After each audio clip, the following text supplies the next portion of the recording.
2.5 సంవత్సరాల కాలం దాటింది. వాళ్ళిచ్చిన 6 హామీలకి ఆప్సోపాలు పడుతూ వాటి గురించి అడిగిన ఏ ఒక్కరిని కూడా ఉపేక్షించేది లేదంటూ, ముఖ్యంగా బీసీలే మా పార్టీకి వెన్నెముక అంటూ బీసీల యొక్క వెన్నెముక నీర్చే ప్రకారంగా ఈ కూటమి ప్రవర్తించడం అనేది చాలా దారుణంగా ఉంది. చూస్తుంటే బీసీ నాయకులు అనేవాళ్ళు ఇక రాజకీయం చేయకూడదని, బీసీ నాయకులు అనేవాళ్ళు వ్యాపారాలు చేయకూడదని, బీసీ నాయకులకు ఎటువంటి అసలు ఒక లాభం చేకూర్చే దాంట్లో కూడా ఎక్కడ బీసీలు కనపడకూడదని ఈ కూటమి ప్రభుత్వం ముఖ్య ఆలోచనగా ఉంది. దీంట్లో భాగంగానే మేము గతంలో చెప్పాం కారుమూరి నాగేశ్వర గారి ఫ్యామిలీ గురించి. ఎంత దుర్మార్గంగా కొడుకుని అరెస్ట్ చేశారు, బెయిల్ రానివ్వకుండా చేస్తూ ఉన్నారు. అదే ప్రకారంగా నిన్న కారుమూరి నాగేశ్వర గారిని కూడా అరెస్ట్ చేశారు. ఇందులో అత్యంత బాధాకరమైన విషయం ఏంటంటే కారుమూరి నాగేశ్వర గారి మీద సిట్టు కానీ, అలాగే ప్రత్యేకంగా మన కూటమి ప్రభుత్వం వేసిన వేరే కూటమి కానీ మొత్తం కలిపి ఈడీ కానీ తేల్చింది ఎంతయ్యా అంటే 15,000 కోట్లు, 7,000 కోట్లు, 6,000 కోట్లు అన్నారు. తీరమొచ్చి చూస్తే నిన్న అందరూ ఆశ్చర్యపోయే విధంగా 8 లక్షల రూపాయలు కారుమూరి నాగేశ్వర గారి లావాదేవీలు జరిగినాయంట. ఎంత? 8 లక్షల రూపాయలు. ఇది మేము చెప్తుంది కాదు. నిన్న మేము హైదరాబాద్ కోర్టులో ఏదైతే అక్కడ న్యాయవాదులు కారుమూరి నాగేశ్వర తరఫున వాదించారో ఆ పాయింట్లన్నీ చూస్తే అసలు ఎవరికి అసలు ఏ విధంగా బీసీలని వీళ్ళు టార్గెట్ చేస్తారనేది క్లియర్ కట్గా అర్థం అవుతాం. ఇంక ఏ ఓసీలు కానీ ఎవరు కానీ ఎటువంటి పాల్పడింది, అక్రమాలకు పాల్పడిందే లేదు. ఓన్లీ బీసీలే. జగన్ గారు ఏదైతే మద్యం పాలసీని తీసుకొచ్చారో ఆ పాలసీ మీద అవకతవకలు జరిగినాయి అని చెప్పేసి సిట్ని వేశారు. ఆ సిట్ క్లియర్ కట్గా దీంట్లో ఎటువంటి అవకతవకలు లేవన్నట్టు వాళ్ళు ఎటువంటి అరెస్టులు కానీ లేకపోతే జగన్మోహన్ రెడ్డి గారి మీద వచ్చిన పాలసీల మీద ఎటువంటి లోపాలు కానీ చూపించలేదు. దాన్ని సిగ్మా వాళ్ళు టెండర్ల ద్వారా తీసుకొని ఆ టెండర్ల ద్వారా కారుమూరి నాగేశ్వర సబ్సిడీస్ ఇచ్చారు. అలాంటప్పుడు ఈ సిగ్మా కూడా ఎక్కడా కూడా టెండర్లో అవకతవకలు లేవని చెప్పి సిట్ తేల్చింది. ఆ తర్వాత సబ్సిడీ తీసుకున్న కారుమూరి నాగేశ్వర గారు కానీ వాళ్ళ అబ్బాయి కానీ ఈ లావాదేవీలు జరిగినవి కూడా పారదర్శకంగా బ్యాంకు ద్వారానే ఒక అగ్రిమెంట్ రాసుకొని ఆ అగ్రిమెంట్లో కూడా క్లియర్ కట్గా వాళ్ళకు వచ్చిన ఏదైతే లావాదేవీలు జరిగినాయి దాంట్లో జీఎస్టీ, ఈ ఇన్కమ్ ట్యాక్స్ మొత్తం కట్టి ఫ్రీ క్లోజ్ కూడా చేశారు. ఇక్కడ సబ్సిడీ తీసుకున్న కారుమూరి నాగేశ్వర గారే కాదు, దీంతో పాటు ఇంకో 9 ఉన్నారు. ఆ 9 మీద కానీ జగన్ గారి గవర్నమెంట్ మీద కానీ లేకపోతే సిగ్మా మీద కానీ ఎటువంటి కేసులు ఒక్క కారుమూరి నాగేశ్వర గారు. ఎందుకంటే ఇందులో ఉంది బీసీ అనేవాడు ఒక కారుమూరి నాగేశ్వర గారు. రాజకీయంగా బలంగా ఉన్న ఫ్యామిలీ, అలాగే ఆయన కొన్ని నియోజకవర్గాలకు ఇన్ఛార్జి, బలంగా మాట్లాడుతూ ఉన్నారు. బీసీలకి ఏ అన్యాయం జరిగినా సరే గొంతెత్తి మాట్లాడుతూ ఉన్నారు. వీళ్ళు రాజకీయాల్లో ఉండకూడదు. ఇదే కాన్సెప్ట్ మీద నడుస్తూ ఉన్నారు. వేరే ఆలోచన కూడా లేదు. ఇది చాలా దుర్మార్గం. రాబోయే రోజుల్లో బీసీలు మీరు చాలా తక్కువ అంచనా వేస్తూ ఉన్నారు. బీసీలు అంత అమాయకులు ఎవరు లేరు. బీసీలు జరుగుతున్న ప్రతి దాన్ని కూడా గమనిస్తూ ఉన్నారు. 2029లో మీరు ఏదైతే అనుకుంటా ఉన్నారో బీసీలు వాళ్ళ యొక్క సత్తా ఏంటో ఓటు ద్వారా చూపిస్తారు. మీకు ఖచ్చితంగా చరమగీతం పడే రోజులు దగ్గర ఉన్నాయని కూడా మేము ఈ ప్రెస్ మీట్ ద్వారా హెచ్చరిస్తూ ఉన్నాం. బీసీలు ఐక్యంగా ఉండాలని బీసీల మీద జరుగుతున్నటువంటి కూటమి వాళ్ళు ప్రవర్తిస్తున్నటువంటి ఆ ప్రవర్తనలో బాగాలేదని చెప్పేసి ప్రత్యేకించి బీసీ సంఘం తరపు నుంచి ఇందా తమ్ముడు అడిగారు, టవల్ వేసుకుంటారా అని. నాకు కులం లేదు బాబు, నేను కమ్యూనిస్ట్ అయ్యా, ఏం పర్లేదు నేను వేసుకుంటాను అని చెప్పాను.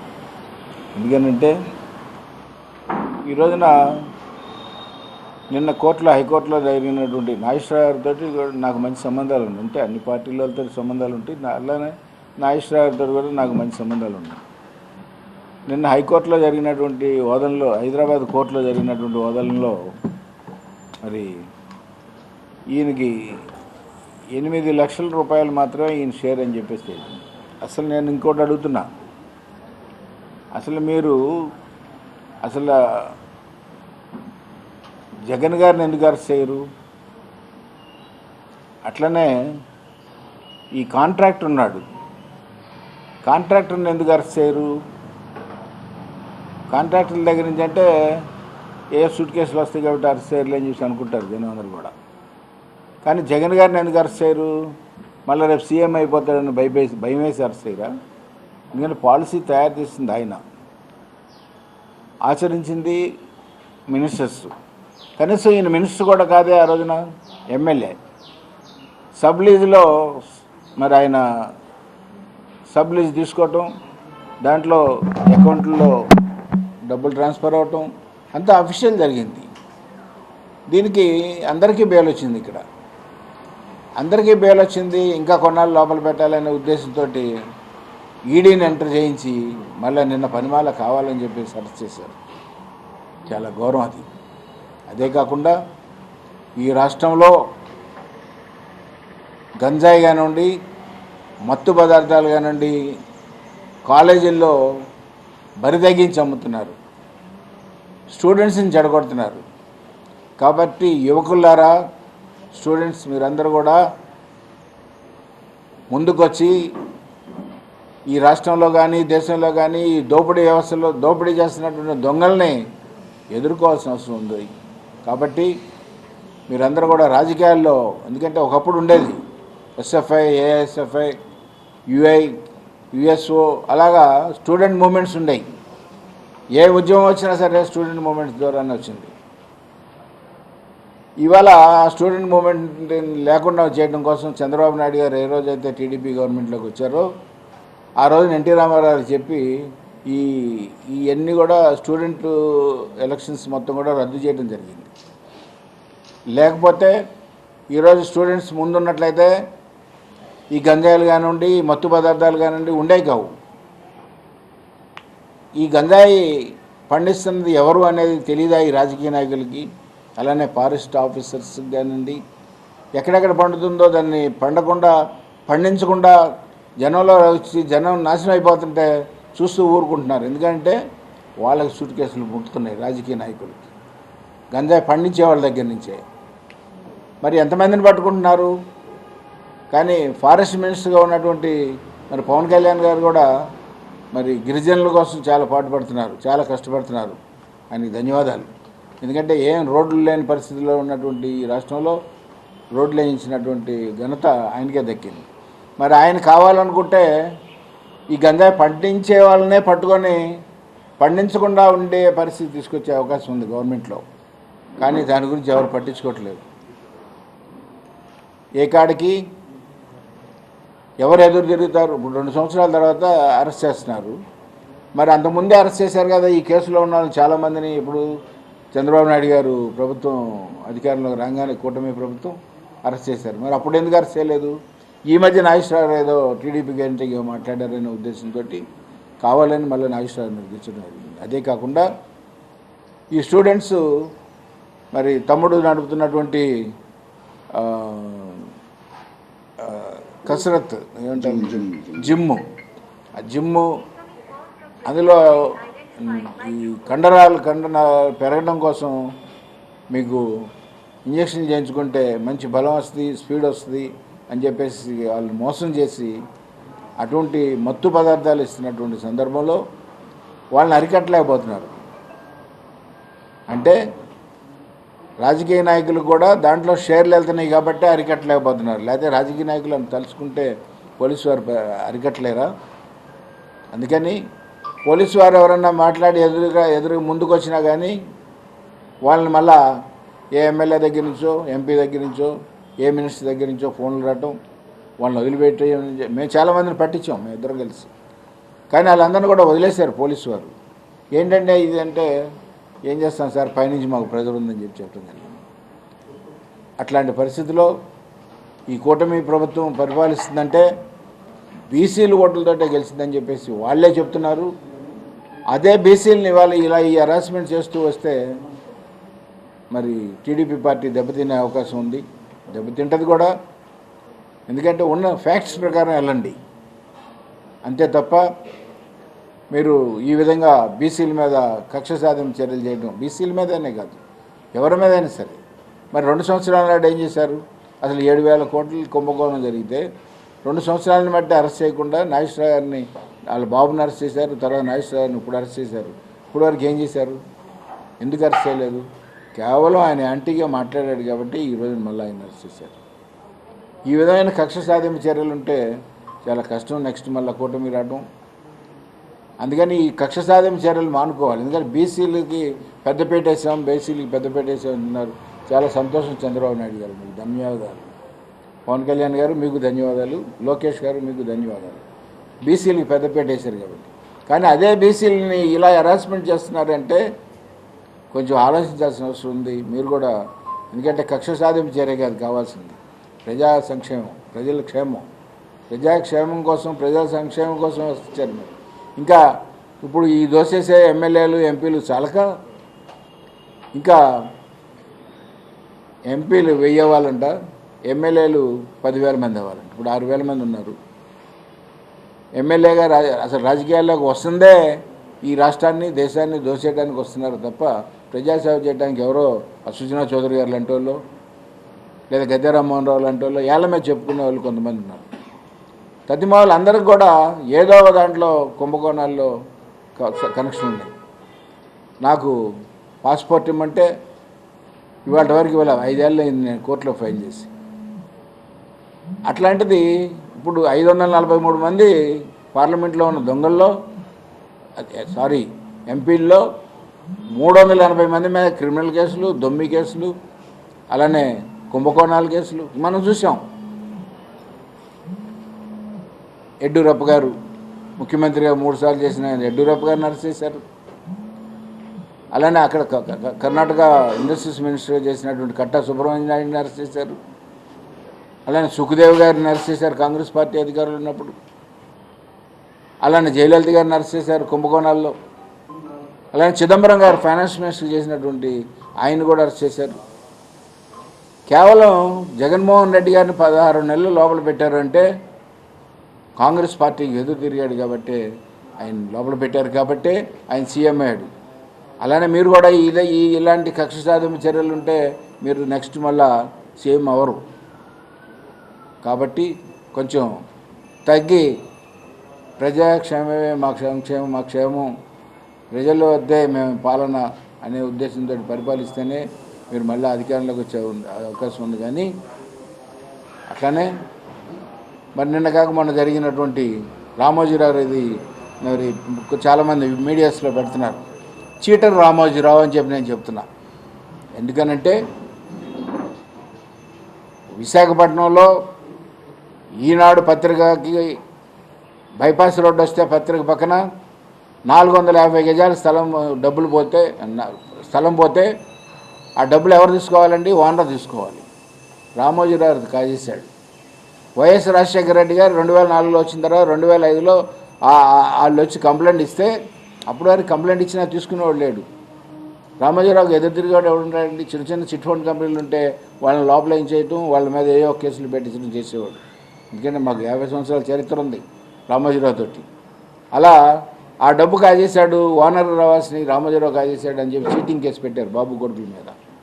అట్లనే విజయవాడలో ఉన్నటువంటి ఈనాడును కూడా మరి 2,000 రూపాయలు అద్దె కడుతూ వాళ్ళని 35 సంవత్సరాల నుంచి సుప్రీంకోర్టు వరకు వెళ్ళి మొన్న మధ్య గెలిచారు వాళ్ళు.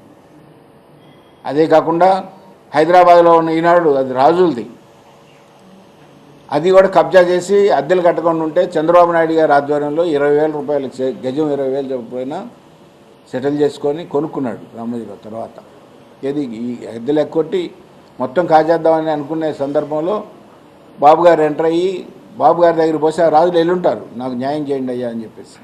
అప్పుడు చంద్రబాబు నాయుడు గారు సెటిల్ చేశారు. అట్లానే కడిగిన ఆనిముత్యం అంట ఈ చీటర్ రామోజీరావు. నా గురించి కూడా రాశాడు, విజయవాడకి చెందిన దళపతి అని. కానీ నేనే ఫీల్ అవ్వాలి, ఎందుకంటే ముమ్ముట్టి గారి పేరు పెట్టాడు రామోజీరావు, మీకు ధన్యవాదాలు అని చెప్పేసి ఒక ప్రెస్ మీట్లో కూడా నేను చెప్పాను. అట్లాంటి రామోజీరావు కడిగిన ఆనిముత్యం అని చెప్పేసి ఉపరాష్ట్రపతి గారు అయినటువంటి వెంకయ్యనాయుడు గారు మాట్లాడుతుంటే ప్రజలు చాలా బాధపడుతున్నారు. ఎందుకంటే నేను చాలా వాట్సాప్లో వస్తున్నాయి కాబట్టి అది నేను మీకు చెప్తున్నాను తప్ప నేనేదో కావాలని ఆయన రామోజీరావు నిందేయటం కాదు. అట్లనే చిట్ ఫండ్ కంపెనీలో 26,000 కోట్ల రూపాయలు తీసుకొని 2,600 కోట్లు 2,600 కోట్ల రూపాయలు తీసుకుంటే ఆర్బీఐ యాక్ట్ 1997లో ఆర్బీఐ యాక్ట్ ప్రకారం సెంట్రల్ గవర్నమెంట్ పార్లమెంట్లో పాస్ అయిన దాని ప్రకారంగా చిట్ ఫండ్ కంపెనీలో తీసుకోవడానికి వీలు లేదు, తీసుకుంటే ఆర్బీఐలో పర్మిషన్ తీసుకోవాలి లేదా గవర్నమెంట్లో పర్మిషన్ తీసుకోవాలి అనేది ఉంది. ఒకవేళ ఆ విధంగా చేయని పక్షంలో 2,600 కోట్లకి ఇంకో 2,600 కోట్లు పెనాల్టీ వేయటం ఒకటి, అలానే క్రిమినల్ కేసు కూడా పెట్టి ఆ రోజు ఉండవల్లి అరుణ్ కుమార్ గారు అనుకుంటా కేసు వేశారు. ఉండవల్లి అరుణ్ కుమార్ గారు వేసిన కేసులో క్రిమినల్ కేసు కూడా పెట్టారు. కానీ ఆయన చనిపోయారు కాబట్టి క్రిమినల్ కేసు తీసేయచ్చు, ఆ చట్టం అది. పోనీ క్రిమినల్ కేసు తీసేసినా సుప్రీంకోర్టు, అంటే నేను అనేది కాదు, నాకు వచ్చిన వాటిని బట్టి నేను ఇన్ని చెప్తున్నాను, సుప్రీంకోర్టు 2,600 కోట్లకి 2,600 కోట్లు పెనాల్టీ వేయచ్చు అని చెప్పేసి 97లో ఇచ్చినటువంటి ఆ యాక్ట్లోనే ఉంది అది. కానీ అది కూడా లేకుండా కడిగిన ఆనిముత్యం అని చెప్పి చీటర్కి మరి అట్లాంటి పేర్లు రాస్తున్నారంటే చాలా దౌర్భాగ్య పరిస్థితిలో ఉంది రాష్ట్రం అని చెప్పి నేను తెలియజేస్తున్నాను. ఉన్న ఫ్యాక్ట్స్ చెప్పండి, న్యాయం చేయండి, ప్రజలకి పేదవాడి కోసం పాటుపడండి, పేదవాడికి సహాయ సహకారాలు అందించండి, ఓటు అడగండి. అంతేగాని పేదవాళ్ళని దోషేస్తూ ఆ రోజున ఎలక్షన్ రోజున ఓట్లు కొనుక్కోవచ్చులే అని చెప్పేసి ఉద్దేశంతో ఈ విధంగా చేస్తాం చాలా అన్యాయం. కాబట్టి నాగేశ్వరరావు గారు ఆనిముత్యంలాగా బయటకు వస్తారు రేపు. ఎందుకంటే 8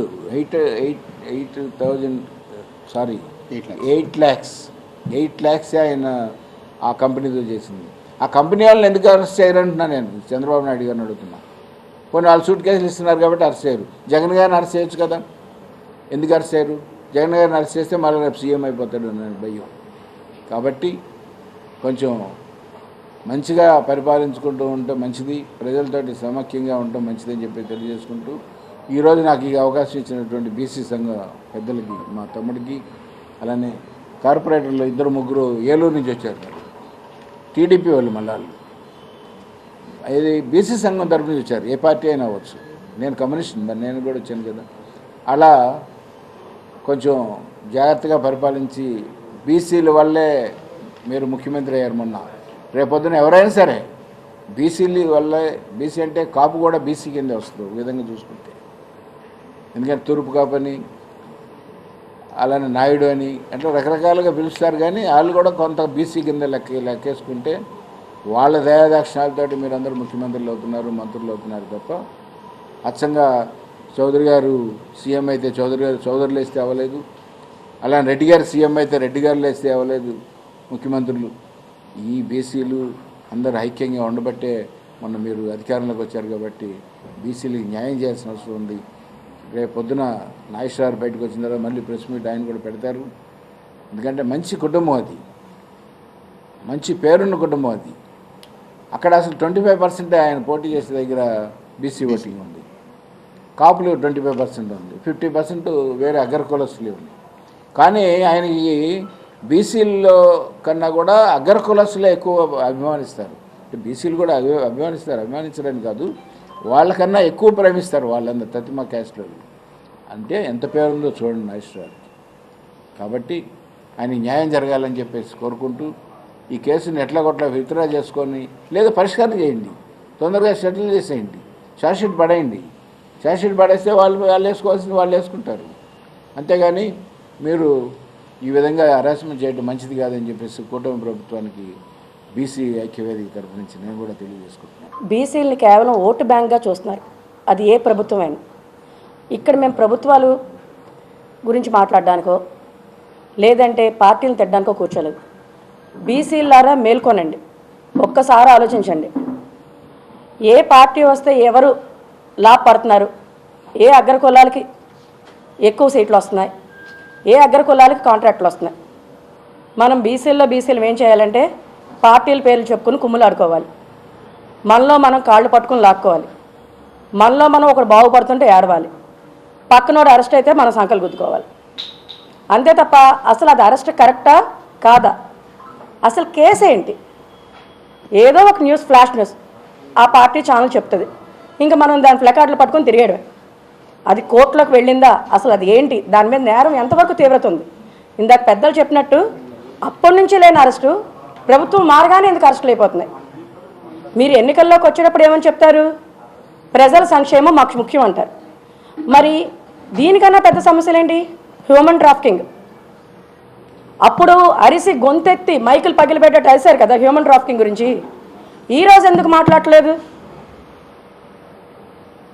స్కామ్లు అంత జరిగితే జంజి నిజంగా వాళ్ళని చూసి నేను ఎత్తి సిగ్గు బుద్ధి రెండు తెచ్చుకోవాలి. మనం ఒక తరం అంతా ఒక నిస్సాయత, నాకెందుకులే భయం, అందరూ బాగున్నారు నేను అరిస్తే నాకేమవుతుంది, నిజం మాట్లాడడానికి భయంతో బతికిస్తాం. కానీ పిల్లలైనా చక్కగా మాకు సాధించే వరకు మేము పోరాటం ఆపమని చేశారు. అది పోరాటాలంటే. ఈ రోజుల్లో నిజంగా అన్నట్టు స్టూడెంట్ యూనియన్లు కానీ బీసీలను కానీ నిజమైన పోరాటాలు చేస్తున్నామా? అయ్యా ఒకరికి అన్యాయం జరుగుతుంది బీసీల్లో రండ్రా అంటే పనులు ఉన్నాయి, లేదంటే మా ఊర్లో పార్టీ పెద్దలు ఒప్పుకోరు, లేదంటే రాజకీయంగా వాళ్ళు మమ్మల్ని పోలీసులు మా మీద ఉసుగొలుపుతారు. భయం, ఆ భయమైన గుప్పెట్లోనే బట్టి మనల్ని అలా తొక్కేస్తున్నారు. ఇది కాదని ఒక్కరు చెప్పండి. కార్పొరేటర్ మీద సొంత పార్టీ వాళ్ళు కేసు పెడుతుంటే మిగతా 49 మంది చప్పట్లు కరుస్తారు, లేదా మార్చుకుంటారు, లేదంటే వెనకాల వచ్చి సంఘీభావం తెలుపుతారు. ఏంటంటే తెలుసు కదమ్మా నీలా మేము మాట్లాడలేం. మాట్లాడి తప్పులేంటి ఎందుకు చెప్పరు? ఏమన్నా అంటే ప్రెస్ మీట్లు పెట్టి ఆడ మగ తేడా లేకుండా తిట్టేయడం ఒకటి నేర్చుకుంటారు. నువ్వు ఏం మాట్లాడుతున్నావో దాని మీద మాట్లాడు, నీకేమొచ్చిందో. అదే నీకు కావాల్సిన వాళ్ళు అన్యాయం చేశారనుకో కనీసం నిమ్మకి నీరెత్తినట్టు కూర్చుంటాం. ఇప్పుడు మన పార్టీలో తెలుగుదేశం పార్టీల్లో ఒకరు రోడ్డు యాక్సిడెంట్ చేశారు, మరి అదెందుకు హైలైట్ అవ్వట్లే? అవ్వవు, శంకులో పోస్తే తీర్థం. అలాగా మన పార్టీ వాళ్ళు ఏం చేసినా సరే కరెక్ట్. ఏ పార్టీ అని ఇదే చేస్తుంది. ఏ పార్టీ ప్రజల్ని వాళ్ళని కాపాడుకోవడానికి ఉన్నారు తప్ప ప్రజల గురించి ఆలోచించేది ఏమీ లేదు. ఇప్పుడు మన కారుమూరి నాగేశ్వరరావు గారు జగన్ గారిని పిలిచి ఆక్వా రైతులతో పెట్టారు. అది ప్రోగ్రామ్ సక్సెస్ అయింది. ఆ సక్సెస్ రేట్ ఎక్కడ ప్రజల మీద చూపించేస్తుందో, స్థానిక ఎన్నికల మీద ఎక్కడ ప్రభావం చూపిస్తుందో అని అతను ఇప్పుడు దొంగ అయిపోవాలి. మొన్నటిదో ఒక దొంగ ధర, ఇవాళ దొంగ అయిపోవాలి మనం. మరి మనల్ని అలాగే జైల్లో పెట్టినప్పుడు ఇదే పవన్ కళ్యాణ్ గారు వచ్చి సంఘీభావం తెలిపారుగా, అన్యాయం అన్నారుగా. అది ఎప్పుడు జరిగింది, మీరు ఇప్పుడేం మాట్లాడుతున్నారన్నారుగా. మరి పక్కన వాళ్ళకి అది వర్తించదా? కేవలం మనమేనా? మనకి జరిగితే తప్పు, ఎదుటోళ్ళకి జరిగితే న్యాయం. నువ్వు అసలు ఇది ఇంత ఆలోచించి పగ తీర్చుకునే కార్యక్రమాల మీద పెట్టే శ్రద్ధ, ప్రజా సంక్షేమం ఎక్కడ పెట్టారు చెప్పండి? నేను సీఎం గారినైనా డిప్యూటీ సీఎం గారిని ఏదైనా అడుగుతున్నా, ఎంతమంది ఎమ్మెల్యేల మీద అవినీతి ఆరోపణలు వస్తున్నాయి? కనీసం పిలిచి వార్నింగ్ ఇచ్చారా?